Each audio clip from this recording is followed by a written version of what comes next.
যাও যাও যাও। নমস্কার বন্ধুরা, তোমরা তো ভিডিওটা থাম্বনেল টাইটেল দেখেই বুঝতে পেরেছো আজকের ভিডিওটা কি হতে চলেছে। তো সবাইকে জানাই আমার নতুন একটা ব্লগে আবারও অনেক অনেক স্বাগত। তো প্রতিদিনের মতো সকাল সকাল উঠে কিন্তু সমস্ত কাজ কমপ্লিট করে এখন স্নান করে চলে এসেছি রান্নাঘরে রুটি বানাতে আমার জন্য। আর কালকের একটু বাঁধাকপির ঘন্ট আছে, সেটা দিয়ে ভাবছি রুটিটা খাবো। আর বাঁধাকপির ঘন্ট দিয়ে রুটি খেতে তো আমার বেশ ভালো লাগে। যাই হোক, এবার থাম্বনেলের কথায় আসি। আসলে আমাদের যে বাড়ির পাশের হলের মাঠে, মানে সংহতি ময়দান সবাই হলের মাঠে বলে, সেখানে কদিন থেকেই কিন্তু অনুষ্ঠান হচ্ছে। তো আজকে আমরা যাব সেখানে অনুষ্ঠান শুনতে। আমার বরমশাই প্রত্যেক দিনই কিন্তু ব্যস্ত থাকে, তবে আজকেও বলেছিল মানে কাজ থেকে তাড়াতাড়ি ফিরে কিন্তু রাত্রেবেলা আমাকে নিয়ে যাবে। তো সেই খুশিতে সারা দিন কিন্তু সমস্ত কাজ জলদি করে নিলাম। তোমরা একটা ব্যাপার ভেবে দেখবে যে কোথাও যাওয়ার থাকলে কিন্তু কাজগুলো আমরা কোনো মানে আলসামগ্রী না করে কিন্তু তাড়াতাড়ি করে নিই। দেখো আমার কিন্তু রুটি বানানো কমপ্লিট, আর এদিকে কিন্তু আমি রুটি আর ঘন্ট নিয়ে বাইরে চলে এসেছি রোদ্রে খাওয়ার জন্য। আর দেখো প্রত্যেক দিনের মতো আমার কিন্তু আজকেও বেশি খিদে পেয়ে গিয়েছিলো, এই জন্য আমি আগে রান্না করে চলে গিয়েছি। তারপর এখন এসে একটু চুলটা ঠিক করে সিঁদুর দিয়ে দিলাম। আসলে কদিনে না অভ্যাসটা সত্যি কেমন একটা হয়ে গেছে। তো যাই হোক, দেখো চলো আজকে দুপুরে কী কী রান্না করব। মানে বাঁধাকপি কেটে রেখেছি আর করব ভেজ ডাল, আর সাথে আছে শাক। তাই জন্য এখানে মটরশুঁটি আর ফুলকপি কেটে রেখেছি, এগুলো ডালে দেব। আর এদিকে কিন্তু আমার ভাতটাও নামিয়ে নিয়েছি, ডালটা কিন্তু সেদ্ধ বসিয়ে দিয়েছি। কালকের একটু পনির আছে, ভাবছি এটাও ডালে দিয়ে দেবো। আর ডালে এই সমস্ত দিয়ে মানে ভেজ ডাল যাকে বলে আমার না বেশ ভালো লাগে। দেখো কত কিছু দিয়েছি, খুব ভালো হয়েছিল খেতেও, জানো তো। যাই হোক বন্ধুরা, আজকে আর সারাদিনের কোনো কিছু শেয়ার করবো না, চলে আসলাম একবারে রাত্রিবেলা। এখন দেখো ঘড়িতে কিন্তু 3 মিনিট কম 9টা বাজে। আমার বরমশাই ফোন করে বললো তুমি রেডি হও, আমি যাচ্ছি। তো আমি তাড়াতাড়ি করে কিন্তু বিছানা থেকে উঠে একদম রেডি হতে শুরু করে দিলাম, আর ঝটফট কিন্তু রেডি হয়ে গেলাম, কারণ একদম ডট 9টায় কিন্তু শো ছিল ওনার। বিকেলবেলা থেকেই কিন্তু বাচ্চাদের শো হয়, মানে আমাদের যে আর কি লোকাল যে ডান্স গ্রুপগুলো হয়, তো তারাই আর কি বিকালবেলা শো করে। আমি দেখেছি গত বছরও। তবে রাত্রে ধরো 7টা 8টার পর থেকে কিন্তু মানে সিঙ্গারদের শো। তো যাই হোক, আজকে কিন্তু আসবে রূপঙ্কর বাগচি। তোমরা তো অনেকেই এর গান শুনেছো, কেউ পছন্দ করে, কারো ভালো লাগে, কারো ভালো লাগে না। তো যাই হোক, আমরা কিন্তু পৌঁছে গেলাম, আর আমাদের বাড়ি থেকে খুব একটা কিন্তু দূরে না। আর কি সুন্দর সাজিয়েছে দেখো, খুব সুন্দর একটা মানে এখানে লেখা আছে দিনহাটা উৎসব।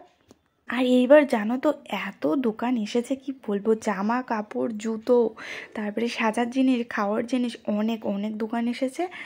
আর এদিকে দেখো, এদিকে আবার হচ্ছে সার্কাস। তো যাই হোক, আমরা এটা দেখতে পারিনি, কারণ আমরা গেতে গেতে শেষ হয়ে গেছে। আমি ভাবছি কিছু হয়তো দেখাবে, কিন্তু এখানে দেখালো যে মানে শেষ, তাই এন্ড।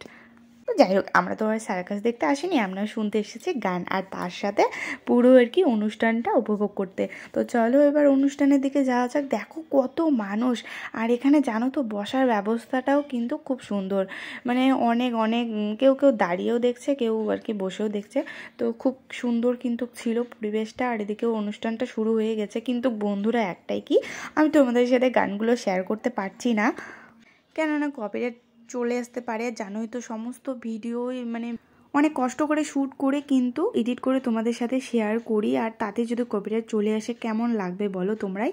তো দেখো অনুষ্ঠানের মঞ্চটা কিন্তু খুব সুন্দরভাবে সাজিয়েছে, আর গানগুলো না অসাধারণ করছিল। আর যেটা অনুষ্ঠান বাড়ি না গেলেই নয়। আর তোমরা তো জানোই আমরা আর কি কদিন থেকেই নিরামিষ খাচ্ছি, তো এখানে শুধু বাদাম নিয়ে নিলাম, আর না তেমন কিছুই খাওয়া দাওয়া করা হয়নি। আর জানো তো আমার বরমশাই একটা গান রিকোয়েস্ট করেছিল, যে গভীরে যাও, এনার গাওয়া একটা গান। তো ওর নাকি এটা খুব ভালো, ও তো বলে এসেছিলো যে এই গানটা গাওয়ার জন্য। তো উনি রিকোয়েস্টটা রেখেছে, গানটা কিন্তু করেছে। তো ও খুশি হয়েছে, আর আমি তো আরও খুশি হব, তাই না। তো যাই হোক, দেখো এখন চারিদিকটা একটু ঘুরিয়ে দেখাচ্ছি। এটা হচ্ছিলো উত্তরবঙ্গ উন্নয়ন দপ্তর, মানে কি কি করেছে উত্তরবঙ্গে উন্নয়ন, তো সেটারই ছবি আর জায়গার নাম। এখানে নৃপেন্দ্র নারায়ণ স্মৃতিসৌধ থেকে শুরু করে কিন্তু একদম কলেজ, হাসপাতাল, সমস্ত কিছুর কিন্তু ছবি দেওয়া আছে। আর তার সাথে কিন্তু এখানে দেওয়া আছে আমাদের দিনহাটা এই সুন্দর গেটটা হবে। এই দেখো, মানে কোচবিহার মুখে কিন্তু এই গেটটা হবে, যেরকম আর কি কোচবিহারে হয়েছিল একটা, আর এটা একটু অন্যরকম, এরকম কিন্তু গেট হবে কিছুদিনের মধ্যেই, যেটা আর কি আমি দেখতে পেলাম। আর এদিকে দেখো কত সুন্দর কার্টুনের মাধ্যমে, প্রদর্শনীর মাধ্যমে কিন্তু অনেক কিছু তুলে ধরেছে আর কি, যে বিদ্যুৎ বিল বিষয়ে আর কি চুরি করা, তারপর সঠিক সময়ে বিদ্যুৎ বিল জমা দেওয়া। তো যাই হোক, দেখো এখন চারিদিকটা কিন্তু আমি একটু ঘুরে দেখছি, কারণ এখানে নানান রকম কিন্তু দোকান এসেছে। আমাদেরকে তো বললামই, একদম জামা, জুতো, সাজার জিনিস, খাওয়ার জিনিসের দোকান কি বলবো, সত্যি নানান জায়গা থেকে কিন্তু নানান দোকানে এসেছে। তবে আরও দিন আমি অবশ্যই আসবো, ততদিনে আমাদের অসুস্থটা উঠে যাবে, আর খাবো তো অবশ্যই, তাই না? চলো, যেটা তোমাদেরকে আমি দেখাবো, আর সব দোকান দেখে আর কী করবো, তোমরা এসেই দেখতে পাবে। তো গান ওনার কিন্তু মানে ওনার শো শেষ, এখন উনি আর কি গ্রিন রুমে যাবে, আর আমি ওনার সাথে একটা সেলফি উঠবো। মানে আমার অনেক দিনের একটা ইচ্ছে বলতে পারো, আজকে আর কি পূরণ হয়েছে। দেখো আমি কিন্তু এখানে অনেক আগে থেকেই এসে আছি। সত্যি বলতে এই ইচ্ছেটা আমার বরের জন্যই পূরণ হয়েছে। ও না থাকলে হয়তো আমি এই বাক্সি স্যারের সাথে একই সোফায় বসে কিন্তু সেলফি উঠতে পারতাম না। আর উনি এত ভালো, কি বলবো, ওনার বিহেভিয়ার সত্যি অসাধারণ। আর বাইরে কিন্তু পুরো ভিড় পড়ে গিয়েছিল, তো আমি অনেক কষ্টেই কিন্তু ভিতরে গিয়ে সেলফিটা উঠেছি।